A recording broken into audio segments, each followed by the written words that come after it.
Car दोस्तों, मैं हूं मनीष। आपका स्वागत है हॉन्टेड वर्ल्ड की दुनिया में। दोस्तों, आज हम बात करेंगे द अंडरवर्ल्ड सीरीज 3 यानी underworld the rising of lichens 2019 की एक अमेरिकी हॉरर मूवी और साथ में वैम्पायर सीरीज की थर्ड मूवी जो कि अंडरवर्ल्ड सीरीज में है।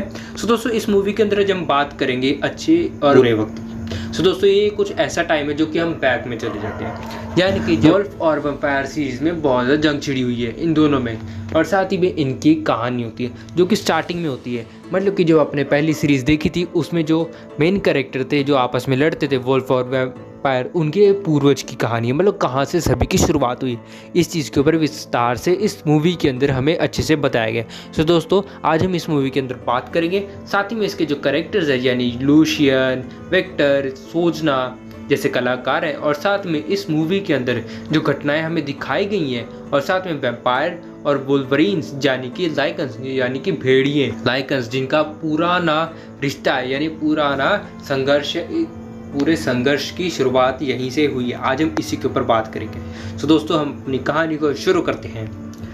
जहाँ कहानी की शुरुआत होती है एक ऐसे युग से जब वैम्पायर और साथ में वुल्फ संकर रूप में परिवर्तन होते हैं और साथ में कन्वर्ट होते हैं ना, इसलिए लाइकेंस नाम के नस्ल का अस्तित्व भी नहीं है। लेकिन लाइकेंस वुल्वरीन का एक ऐसा पहला वंशज है जो कि मानव रूप में बदल सकता है। विक्टर वैम्पायर को कठोर समाजवादी विक्टर वैम्पायर लोगों का एक बड़ा समाज नेता है, और साथ ही में लूशियन को पालते हैं, उसे वैम्पायर का स्नेक देते हैं, उसे रंग रूप देने वाले एक पहले हथियार समझते हैं। लूशियन जो कि धीरे धीरे बड़ा होता है उनकी जेल में, साथ ही में शक्तिशाली बुद्धिमान भी होता है और लाइकेंस को अपने वश में करके चलाता है। मतलब लाइकेंस का ही अंश है लेकिन गुलाम है वैम्पायर सीरीज का। वह विक्टर की बेटी सोजना, उसके साथ उसे प्यार हो जाता है, आपस में इन दोनों को प्यार हो जाता है वैम्पायर और वुल्फ का, जो कि मतलब असंभव के बारे में होता है। यानी कि जैसे रोमियो जूलियट की जैसे इन्हें प्यार हो गया था, लेकिन एक ग्रह ये साथ नहीं दे सकते, ये एक दूसरे का प्यार मतलब आगे नहीं बढ़ा सकते, क्योंकि ये गलत बात है ना। मतलब इनके पेरेंट्स तो मानते ही नहीं है। एक दिन सोजने के ऊपर हमला होता है, लेकिन लूशियन जंजीरें तोड़ देता है, और साथ ही में जो क्रोध का लेवल था, मतलब जिसकी वजह से वो कंट्रोल में रहता था, तो उसे तोड़कर उसने सोजना को तो बचा लिया, लेकिन वो खुद मारपीट और साथ ही में काल कोठरी में बंद कर दिए जाते क्योंकि उसने नियम तोड़ दिए थे। लेकिन सोजना बच जाती है, और साथ ही में लूशियन मदद करने में, उसकी जेल तोड़ने में उसका साथ देती है। लूशियन ने बाकी लाइकेंस को भी छुड़वाया था, बाहर जंगल की ओर भाग रहे थे, तभी सेना भी तैयार थी।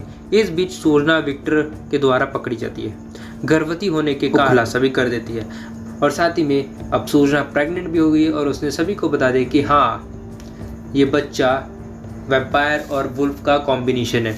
और साथ में जो काउंसिल होती है उसके द्वारा ये प्रकाशित किया जाता है कि वो उसे मार दे, मतलब सोजना को हमेशा के लिए ख़त्म कर दे। लूशियन गुस्से में आकर पूरे किले पर हमला कर देता है, और साथ ही में जितने वाइल्ड वेयरवुल्व्स होते हैं वो बुलाकर विक्टर लड़ाई करते हैं, और साथ में सूर्य में फेंक देते हैं, जिसके बाद विक्टर तो बच निकलता है, लेकिन उसका जो संघर्ष होता है वो युद्ध की शुरुआत कर देता है। देखिए दोस्तों, ये कहानी सिर्फ एक हॉरर एक्शन फिल्म है। यह प्रेम, संघर्ष, संसार, वंशवाद और पति पीड़न के खिलाफ, विद्रोही उत्पीड़न के खिलाफ लूशियन की जो लड़ाई है मात्र भौतिक लड़ाई नहीं है, एक पहचान है, न्याय है, स्वतंत्रता है, आज़ादी, बलिदान है। सोजना का बलिदान व्यर्थ नहीं जाना चाहिए, मानवता के लिए खासकर। भावना में आकर शक्तिशील बन गया। यह वो क्षण था जब लाइकेंस ने अपनी गुलामी का विद्रोह किया और साथ में अपना अपना रास्ता निकल पड़े। अब इस पूरे युग पुराण में संघर्ष और सुनने के बाद ये कहते हैं कि मनुष्य क्या आज तुम्हें कोई डरावनी कहानी सुनने जैसी महसूस हुई है? अगर आपको सुनने में मज़ा आया तो हमें कमेंट कर सकते हैं। ये तो कमाल हो गया, यहाँ छोटा अंत है, अभी तो बस शुरुआत हुई, अंत राइजिंग ऑफ। ये ऐसा दृश्य है जो प्रकाशित करता है जंजीरों को तोड़ सकता है, और कैसे प्रेम और प्रतिभा युद्ध के ऐलान पर बदलाव आ सकता है। विक्टर की हाल केवल घटना नहीं, यह एक युग था जिसका भी अंत हो चुका है। ये लड़ाई की बस शुरुआत हो चुकी है। इस फिल्म में जितनी भी घटनाएं आपको दिखाई गई हैं वो अंडरवर्ल्ड फ्रेंचाइजी के द्वारा दिखाई गई हैं और साथ ही वैम्पायर विरोधी युद्ध की गहराई को जोड़ते हैं। इसके बाद कड़ियाँ underworld revolution, awakening, blood Wars होगी आदि। वह युद्ध आगे बढ़ेगा, लेकिन इस फिल्म में शुरू इस विद्रोह की एक ताकत बन चुकी है और साथ में दर्द भी है। इस फ्रेंचाइजी के साथ आपको स्थायी आधार में बनता है। तो दोस्तों, कैसी लगी ये कहानी?